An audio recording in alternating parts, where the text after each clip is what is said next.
Okay, due to popular demand, we are back with episode 4 of 1 Week Love. And I must say that I am pretty upset that they didn't put in a trigger warning for this episode, because this episode was a straight up massacre. You know, I initially wanted to watch 3 episodes like last time and cover them all at once, but this episode alone has more content inside of it than the previous 3 combined, and I really think it deserves its own video. So strap in, because believe me, you are going to lose your faith in humanity once this video is done. But before we begin, if you enjoyed the first video, be sure to leave a sub to the channel so that you know when the next video will drop, or you know, if you want to like watch some of my other videos. But yeah. Okay, just a short recap. In the previous episode, a newcomer Dawn was added onto the show. We ended off the previous episode with Ross winning the challenge and getting the chance to choose someone to go on a date where they'll go for a batik painting session. She chooses Sam, so no surprises there. Ross said she was a little bit nervous, but Sam is an easygoing man. I'm down to try anything, even if I'm like scared of something. Seems like that same person. I must imagine that it must be very brave for Sam to be doing this interview while the producers are like holding a gun to his head. You know, I can't imagine how scared he must have been. They go on their date at the batik painting studio and they find a few common things about one another, like their love for oceans and seas and their mutual lack of drawing ability. What do you like? I like the sea. To be honest, I kind of like the ocean also. So perhaps you can draw an animal or any subject from nature. You remind each other. I'm not great at drawing though, but I'm not good at drawing too. The studio host asks them to draw something that reminds them of each other, and Sam chooses a dolphin for Ross. The dolphin's a very elegant animal because they're joyful, intelligent, fun and more. You know, good choice Sam. And Ross chooses a whale for Sam. I'm gonna be honest, this date wasn't too bad. It feels like Sam is more comfortable with his emotions and vulnerable side as compared to Brendan when Brendan was having his date with Attika. Both Sam and Ross have a good date basically. They talked about what they were both looking for in a relationship while painting, things that they learned from their previous relationship, and the panel loves it. It seems like the second ship of the show has been docked, the first being Dion and Oliver's chest. I didn't cover this in the previous episode, but in the midst of day 2, they were playing a game for the entire day to find out who the imposter was, Omega style. So the one that's holding the hard-boiled egg is the imposter. We get to the boys congregating Omega style to deliberate on who the imposter was. And Gary continues to be the punching bag of the show. From what they think on the show, he's not really the best with words and expressing himself in a more sensitive manner. So this is what Gary thinks of the girls. Oh yeah, she's just like the token joker. I'm not really into Attika. Rose, she's smart, but I'm not usually into those kind. And it's like after Gary said that, the producers really just sprung into action. They had to comms to Brendan. Hey Brendan, we got him, corner him. Yeah, Brendan puts on his anime specs and he puts on that smirk that an anime protagonist would have when they know they got you. Baka, omae wa mo shinderu. And he's like, He like girls dominate you. and then Gary's like, Nani? And he just panics. Dawn goes to meet Casey and they have a really cute conversation, with emphasis on cute. As you know from before, Casey was immediately horny for this man because of his arm tattoos, and Casey really goes in. What's the show so far? More fun now that you came along. Yes, buddies. Oh. So why do you ask me? I felt like I didn't really get to talk to you much today. I think you're cute lah, so I think you're cute too. it's very shy. I also. So who else are you looking at? Who else? Or just Personality, I don't really know you that well, so that's why I like. I don't know, my personality not good man. I don't know yet. Okay, can I ask you what's your first impression of me? Like when I walked up. What's your first impression of me? Hey, can you answer my question No, first? you tell me first. No, I asked first. No. No, as this comment aptly states, it felt like two 15-year-olds having a crush on one another and just seeing who folds first. Like a little secondary school game of cat and mouse. You can really feel the sexual tension and the push and pull to see who can get more out of one another. But the testosterone was really flowing inside Casey because the alpha energy she had was through the roof. You're making me blush, I got a problem. Really? Casey! I am impressed with Casey. Sister knows what she's doing. Yeah. Wow, very good. No, I think she definitely knows how to flirt. She pretty much maintained eye contact with him throughout the entire conversation, really staring into this man's soul. You know, I really have to give it to Dawn because if that was me, I would have folded already like the Singaporean simp I am. But you know, Dawn is a fighter, and even though he does fold in the end, he doesn't give in without a little tussle. Casey says Dawn looks like a player, a cute player. You don't look like a player. So I ask you, what's the first impression when you saw me, like physically, like when you just see me? Yeah. Player? Okay, some more? Player. You said that once already. Cute player. Pretty privilege is real. The only playing I ever get to do is with myself. And it's at this point that Casey also makes it clear that she's not into Gary. And she also does mention that earlier in the day, Gary was a little touchy when fixing her audio, but also makes it clear that she knows that it's not out of any ill intentions. And take note of this because this is going to be important later. And yeah, Casey basically friendzones Gary after 2 days. I know he's been trying to talk to me. He's been like looking out for me, but sometimes it gets a bit touchy and I don't really like it. I don't think he has any ill intentions lah. Yeah, that's true. Yeah, he's a nice guy. It's very obvious that I'm more attracted to him than Gary. I'm sorry Gary, I don't want to hurt your feelings. I must say, Gary has basically completed the friendzone speedrun in record time. There really must be a Guinness World Record for this because need I remind you, this is only the second day. You know, besides being horny teenagers for one another, they actually have quite a pleasant chat where they bond over some grief and loss. My very first tattoo was on my thigh. So it's my grandmother, time of death. Like one grandma. I love my grandmother. See, I'm wearing this gold ring, this very small gold chain, because it's my grandmother's one. And she gave it to me before she passed, so I always wear it around. Because I was very close to my grandmother. When she passed, I like broke. I think it's like over 10 years really, but yeah, but it always still gets me. Trauma bonding is indeed the best way for an emotional connection. They bring us back to Funan Mall, and Brandon's a bit sad that his jokes weren't landing. KFC jokes, I rinsed it. Oh, this one. Yesterday we were going to our... If her middle name is Fried, because her name Casey, KFC.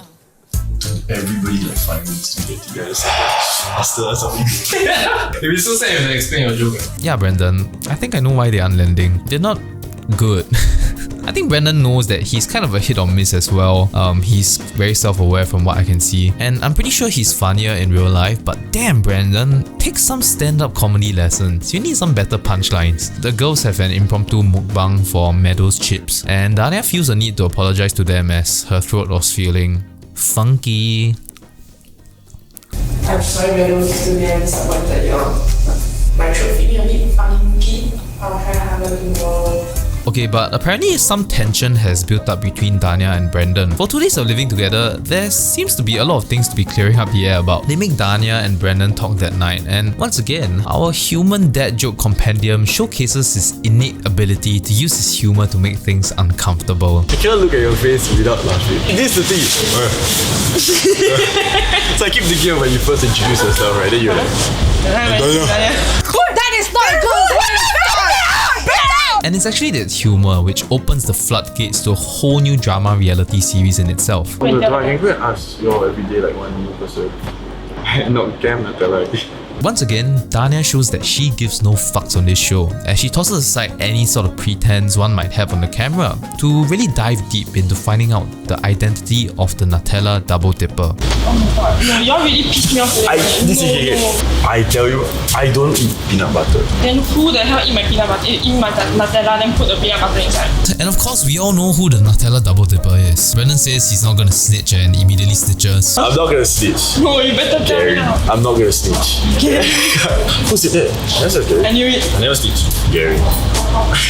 Brandon, read the room. She's obviously really angry about this Nutella situation. Okay, but Dania finally does something of value 4 episodes in, as she actually gets Brandon to open up a little bit more about himself, something that I can tell he struggles with. Yeah, I broke up with a girl because I wasn't compatible. But the one before, she said I couldn't put myself in her shoes, so I couldn't like emotionally stand where she's standing. But then ultimately, why I've been single is because I've been like trying my best to learn about other emotions. I've just been like trying to be able to put myself at an emotional level where I can understand other people. So like, why do you think you cannot share with someone? Is it like cause like guys always like that, or? This is what my mom told me. It's because I used to play football and my life revolved around the game. So just like an elitist mentality, you know. So when I got injured, this was like a reality check. I cannot do anything myself. I had to learn. So you're scared you share your emotions, then you're not as good as other people? I scared later like people think of me less. Yeah, and it comes from like internal insecurity, I guess. And afterwards, she just straight up brozones Brandon. That you had this conversation with me. Thank you.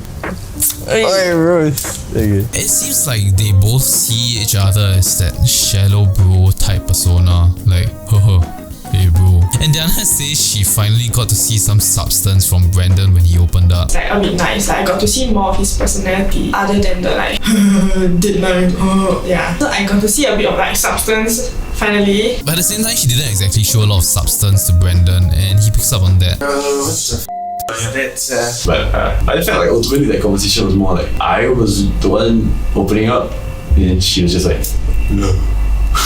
Which was weird. I wouldn't want that again. Oliver is gobsmacked that Dania doesn't find Brandon funny, and he goes full on sister mode, like, Brandon, I got you. Being you. I mean, I really find it funny. I appreciate it. Guys. You know, it's kind of like on Instagram when girls comment via emojis on each other's Instagram posts. Oh my god, babe, stay queen. Oh my god, yeah, sit on me. Oliver gives me that energy in a good way. The cast come back together and Dion wins the Omogos challenge as the imposter. She eats a hard-boiled egg and Oliver offers to help her finish the egg yolk. Finishing the egg. I don't want egg yolk. Who want? Okay. This turn, I've seen enough. I don't want to. Okay, let's go. I suspect that it's not the only form of protein that's going to be interchanged between the both of them. The next segment is coffee, tea and meat, where basically the guys get to choose who to have breakfast with as well as a bonding activity the next day. Dion chooses first because she won the imposter challenge and we already know who she's gonna choose. Her baby daddy, Mr. Chesticle himself. I am gonna pick Oliver. And I got to choose my baby. Next is the Nutella Double Dipper's turn, and this is when the show starts to get really hard to watch. They start to play some tense music to get your heartbeat racing. Even the editors were like, let's overlay this tense and minor key soundtrack as Gary is choosing his partner. Who would you like to have breakfast with tomorrow? But honestly, from the get-go, it's just rather hurtful to watch. You know, the moment he came up, you could see they all pretty much leaned their gaze away from him. And I can't imagine what the energy might have been like in that room. He chooses Casey and, you know, everyone gives him that half-assed round of applause. The kind of applause you get when you win a participation prize in a competition.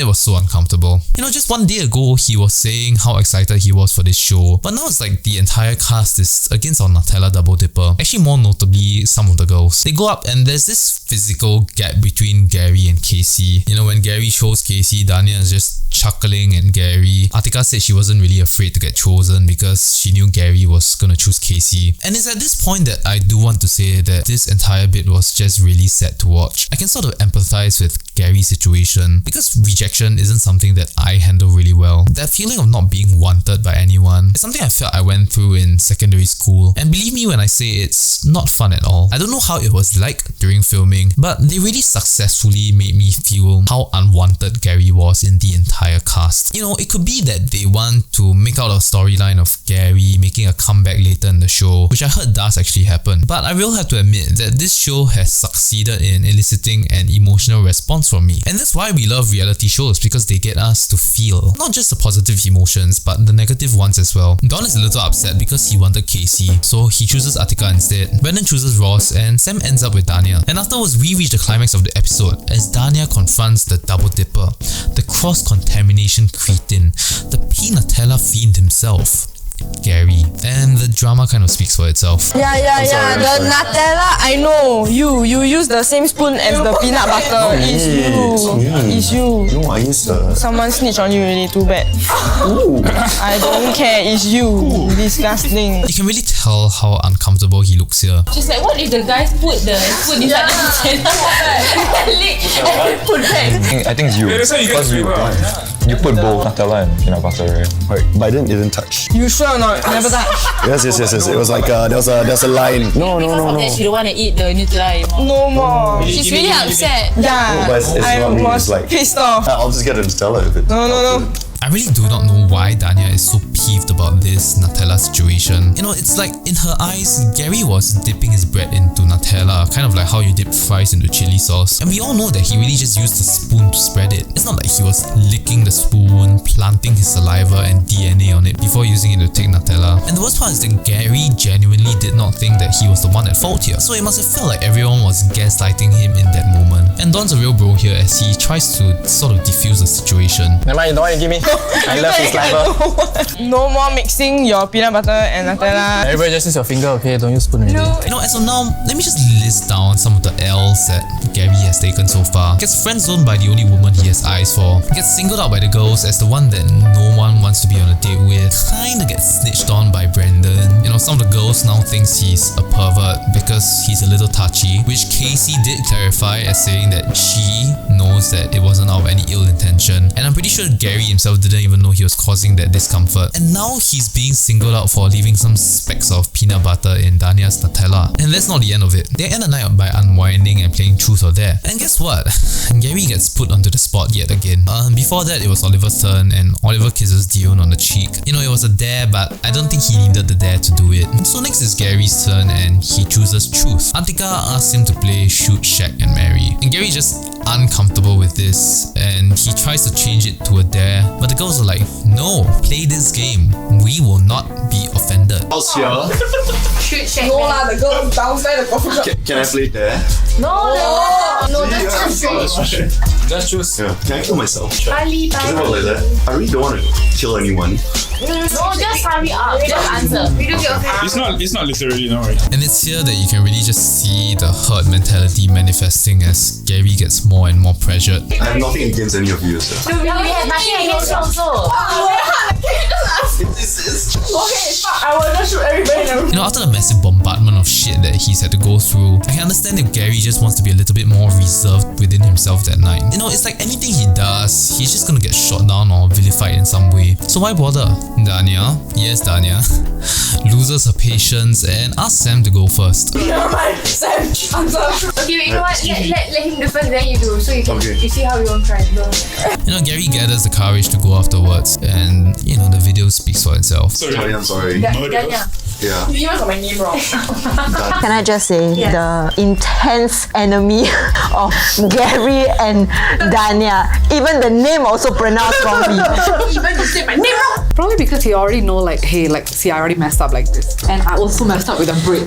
Yeah. If I cannot mess this game up, then he feels like it was it's a lot of pressure. Yeah. Oh, but believe me, the Gary bashing does not end there. They dare Dania to give a kiss to Sam, but he very firmly says no to physical touch. And everyone respects him on that and they just move on. Sam the forehead. Why is spicy? Sam, don't act that. Okay, no, I really don't want to go touch. I don't want to. Yeah.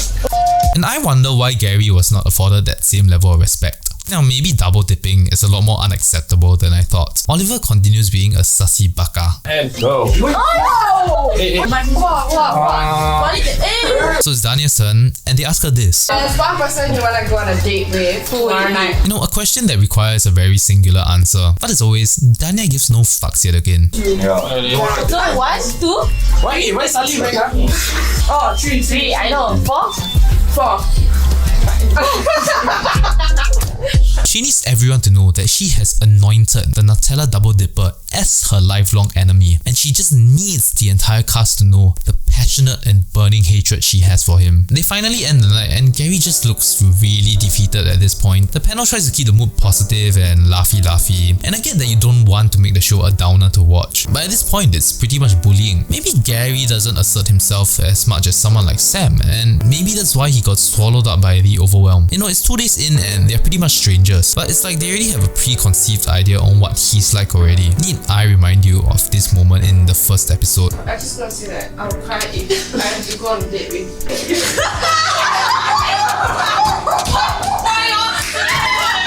But it's not all that bad because I'm really glad that the panel and Brandon really calls this behavior out. They are generally very nice people, but somehow they just rub people the wrong way. So cute. Yeah, and it's just that, you know, they just quirky. Yeah, they just don't vibe with them. So quirky. Am I doing something wrong? Why does it seem like they are against me or something? Like no impact or what?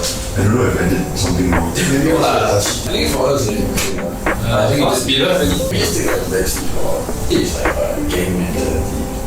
And I'm also really satisfied that the viewers were not having any of this as well. The girls have a conversation and Ross picks up on Gary's discomfort and lets the girls know about it. This one we kept laughing at. Yeah. And who Gary? Wait, Gary face change. I don't even realize he said stop already. I get him to think that we are all gaming up. But of course, Dania has no sympathy for the double dipper at all. I don't even remember, bro. I need my Maggie. Yeah. I mean, why would she? He double dipped. You know, absolutely tarnishing that entire bottle of Nutella by infusing the fumes of peanut butter amongst that chocolatey goodness. How dare he? He don't know about like. Yeah, but I think he got no social cues. That's why I told him like, okay, I can give you the benefit of the doubt, right? But you just don't go and touch them already. He has no social cues, Dion says, as she and Dania pressure Gary into doing something that he really does not want to do, while respecting Sam's boundary of no physical touching. You know what's worse than not having social cues? Having social cues yet still having the capacity within yourself to bring someone else down, or making sure he knows his place at the bottom of the barrel in your eyes. You know, it's one of those situations where they just don't like them and everything he does is just gonna annoy them. You know, if you don't like someone, you don't really have to interact with them. You know, maybe that's why people don't approach you on the beach. Maybe your social cues should have picked up on that. Atika makes this comment about Sam. Wasn't comfortable. Then we see like I don't think it's okay. Because I was shocked at Sam's reaction. Yeah, everyone was shocked at Sam's reaction. Like I think okay, I'm so sorry to use the word, but more like a party pooper, like, you know? Okay, so let's flip the situation around. And let's say Sam is supposed to kiss you on the forehead and you refuse because you're uncomfortable with that. All of you are strangers and it's the second day that you've kind of known each other. Can you imagine Sam going back to the lads and being like, hey Siala, this Atika, she don't let me kiss her head. What a party pooper. Imagine the type of reaction that might get online. Ross thought that he might have played it for the camera a little bit more. Honestly, if it was me, I would say also do that. But I mean, because I was thinking about like the show and all that, like you cannot have any tension. Yeah, of course. You know, for shows that brand themselves as reality shows, they have got to be some of the fakest forms of content ever. I mean, would you compromise on your boundaries to play it for the camera? Or do you want to be real? Be real? Be real. Download the application on the App Store and the Google Play Store today. Yeah, this is not sponsored. You know, from my experience at TSL, they are generally a safe company when it comes to putting out content ever since they ran into some controversy in the past. I can't see the people in the company intentionally wanting to tune their content to make someone on their videos look worse than they really are. So I'm thinking, if these are the comments that these girls made that made the cut, the ones that are deemed as safe enough for TSL's viewers to watch, and these ones are already garnering so much hate, I'm just wondering what they didn't add in so they could preserve any semblance of a pulse these girls might want to have in their online profiles once these episodes are released. And by these girls, I really mean Dania and maybe Dion, Atika to a lesser extent. Ross and Casey are okay so far. You know, I can just imagine the producers and editors watching this in real time and really having the uncoveted job of trying to make them seem nicer than they really are, which is saying something because they aren't looking very nice at all on this show. I really hope that Gary turns out to be this amazing man and just walks out because of all the shit that's been thrown at him. In terms of content, he really carried the shit out of this episode. Gary was the main character in this episode. This is like his low point so that he can get that arc to become like the amazing man that he's gonna be in the next few episodes. I can just imagine him walking out of the show and the producers begging him to come back and playing this song.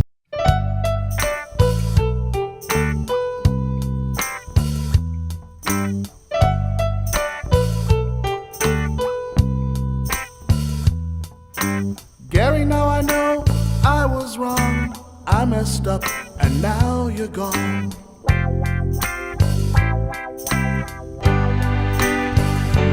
Gary, I'm sorry I neglected you.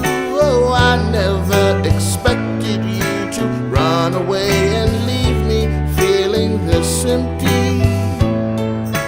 Your meow right now would sound like music to me. Please come home, 'cause I miss you, Gary. Gary, come home.